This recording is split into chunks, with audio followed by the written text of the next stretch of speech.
Good evening and welcome to this evening's edition of the VisionRoot video blog. I'm your host, Richard Urban, coming to you from Capitol Hill in Washington, D.C. And I'd like to start this evening's blog, which is called God is Not Dead 2 and D.C. Public Schools, with a reading from the Bible. This is from Mark chapter 8. Verses 34 through 38. Then he called the crowd to him along with his disciples and said, "Whoever wants to be my disciple must deny themselves and take up their cross and follow me. For whoever wants to save their life will lose it, but whoever loses their life for me and for the gospel will save it. What good is it for someone to gain the whole world yet forfeit their soul? Or what can anyone give in exchange for their soul? If anyone is ashamed of me and my words in this adulterous and sinful generation, the Son of Man will be ashamed of them when he comes in his Father's glory with the holy angels." So that's our reading for this evening. So I saw the movie today. Our Pastor Hyung Ji Moon, recommended it. I went out and saw it. God is Not Dead 2, and I definitely recommend that movie. I hope you can see it now while it's still in its first few days, first week. It certainly deserves the public support. It's a great movie. Well, that movie talks about a high school teacher who is persecuted because she believes in Jesus Christ. And it talks about that. And won't surprise the spoil the features of the story, but that's generally what it's about. Well, I'd like to explain to you that this is a very real issue, and it was inspired by many true cases of persecution of students who believe in Jesus Christ, or even in other faiths, but especially Christians. It's inspired by persecution of Christians. And as a Christian myself, I have experienced the very same, similar things in DC public schools. Well, for those of you who don't know, I'm the co-founder with my wife of Urban Life Training, and we raise youth leaders to model and teach about the benefits of sexual abstinence in preparation for marriage and successful family formation. Well, we've been working with schools in Washington, D.C., where I've lived here for now 33 years. Been working with schools since 1997, almost 20 years. And many schools have welcomed us. But especially starting in about in 2007, we ran into some road bumps. That was exactly the time that the DC public schools were taken over by the mayor, and Mayor Fenty chose Michelle Rhee as a school chancellor. Well, about that same time, what was happening is at that time we had a abstinence center program in Stuart Hobson Middle School. We also had an Eastern Senior High School. So we sent home a flyer for Abstinence Awareness Week with the students, and there's nothing religious about it. Just happened to say on the flyer that one of our sponsors was Pilgrim Baptist Church. Well, that got some parents' attention. I guess she's an atheist or humanist or something. And she complained to the school board, "Hey, what's this guy doing working in the schools? Look at this. Some church gave him $100. I mean, literally, that's why it was on the flyer. So then we were called in for an off-the-record meeting with the school number 2 or 3 school official, Richard Nancori, and another guy named Chad Ferguson. And they told us, "Oh, well, hey, Mr. Urban, you can," and also I should give some more background. At that time, I was lobbying for health standards that did not normalize the promotion of same-sex relationships. So I was lobbying against that, and also for abstinence to be included in the curriculum. Abstinence was included in the curriculum. However, we lost out about the same-sex standards. They decided that, students should be told starting 6th grade that same-sex attraction is normal. Well, anyway, these guys said, and one of them is openly homosexual. It's easy, you just Google his name. He writes editorials and stuff. That was Richard Nancori. "Well, Mr. Urban, you can do your promotion of what you believe, but you won't be welcome in DC public schools." Of course, that would be illegal, but that, as if they would care about that. Anyway, so after that, different things happened in the schools. Eventually, what happened is that we met with Michelle Rhee after this parent complained to the school board, and they said, "Oh, well, you can do your program, at lunchtime or whatever."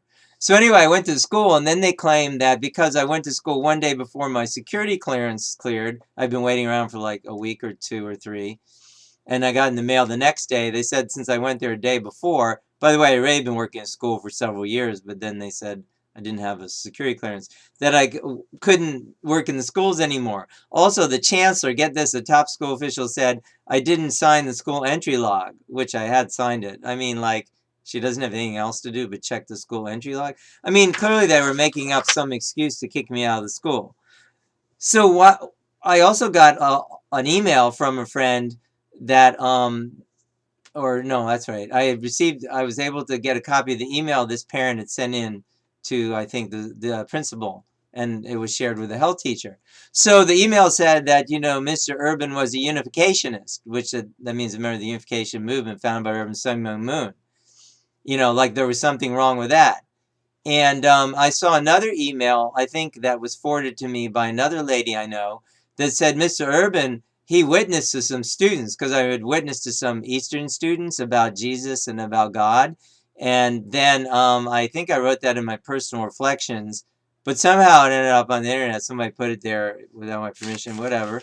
And then this lady saw this or was Googling my name or whatever. And she said, oh my God, we can't have this guy in DC schools. My gosh, he believes in Jesus Christ and he's witnessing to students outside of school, which is very similar to the situation like in the movie. So anyway, so yeah, they booted us out of the school. We're back, now. But in any case, Michelle Reed's not there anymore, but I'm still here. And she was an awful school chancellor. Jeez. I mean, talk about someone who's not working in the interests of students, promoting these agendas.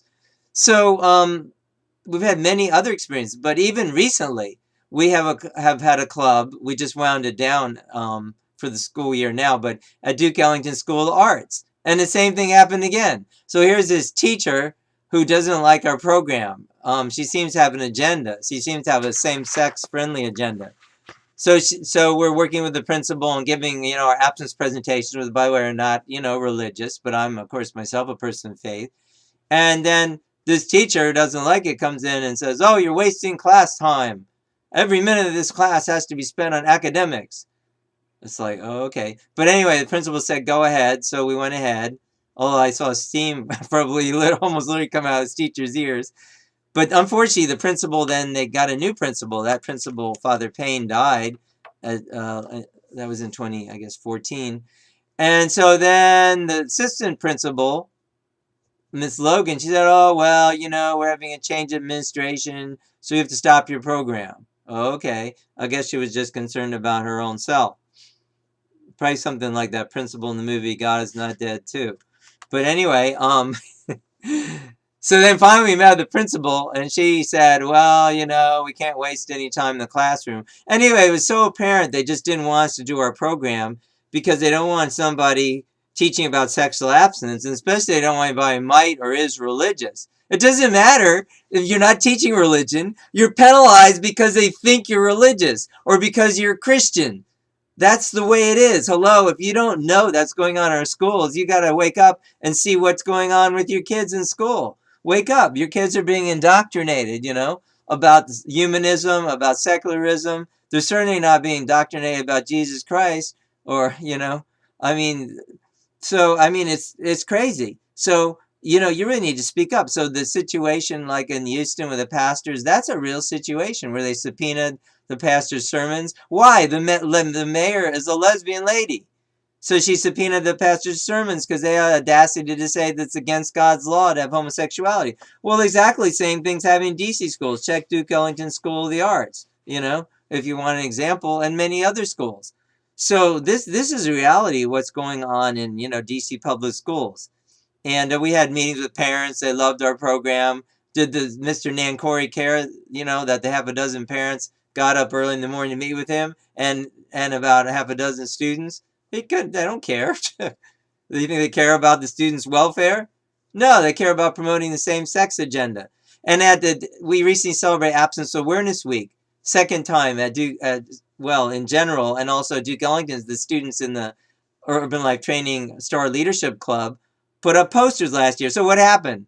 The so-called feminist students, marked up the posters and they were torn down. No, they don't get punished. So this year, as soon as the same thing happens, as soon as students put the posters up, save sex for marriage. You can see them on our website, urbanlifetraining.org. Just very, benign posters about. Last year the one was guard your diamond, save sex for marriage, or just save sex for marriage for a better future. The people tore them down right away. The school, they don't care. But guess what happens if they had a poster for the gay and lesbian club and the students tore that down? They'd probably be suspended. This is such a bunch of politically correct BS. I mean, if you don't know what's going on in DC schools, I mean, wake up. And not just in DC schools. Watch the movie God is Not Dead too in any public schools. Probably in private schools too, but especially in public schools. Your kids are being fed an agenda, and I assure you it's not, Christ friendly or God friendly. So, I mean, wake up if you want your kids to learn something or about, about life in general. Of course, they should be studying the Bible. Why? It's an historic document. Hello, you're ignorant if you don't know about the Bible. I don't care what principle whoever says. And there's, Bible is one of the historical books, just as much as Plato or Socrates or, Tale of Two Cities, whatever. So, yeah, that's my take on it. So go see that movie, support it, and be aware and awake about what's happening, in the public schools. It is such an agenda running. Most parents, they don't know. I don't know. Maybe some don't care, but I think most parents really don't know what's going on. I mean, if you want to appreciate, your ability to witness to Jesus Christ, to be a Christian person. I mean, think about the premise that these people are making. Like people want to get, Urban Life Training kicked out. Okay, you're a person of faith. We don't want you. We're going to kick you out. So they make up all these different reasons. Your program's not compliant with standards. By the way, our program is standards compliant. So we got rid of that one. But they tried to say we didn't comply with health standards. So anyway, absence is in there. So we do. They tried to say that. Oh, you didn't sign the security log. Yeah, right. Okay. So, I mean, so many excuses. Not just excuses. They're just reasons to kick you out. So you better stand up and be ready to stand up for your faith in Jesus Christ. Or for that matter, for the second coming of Christ. I believe in the Reverend Samuel Moon, that he's the second coming of Christ manifest. Well, I don't really care if DC public schools likes that or not. You know what I mean? So you better stand up for your faith, while you have time now. See that movie, support it, and spread the word about it. God is Not Dead too. It's a great movie. I thank those who produced it. I thank you. I hope you like my reflections. Tune in again. You can comment below this video. That is working. So until next time, this is Richard Urban from Capitol Hill telling you and assuring you God is not dead. He is surely alive. And until next time, have a great evening. Good night.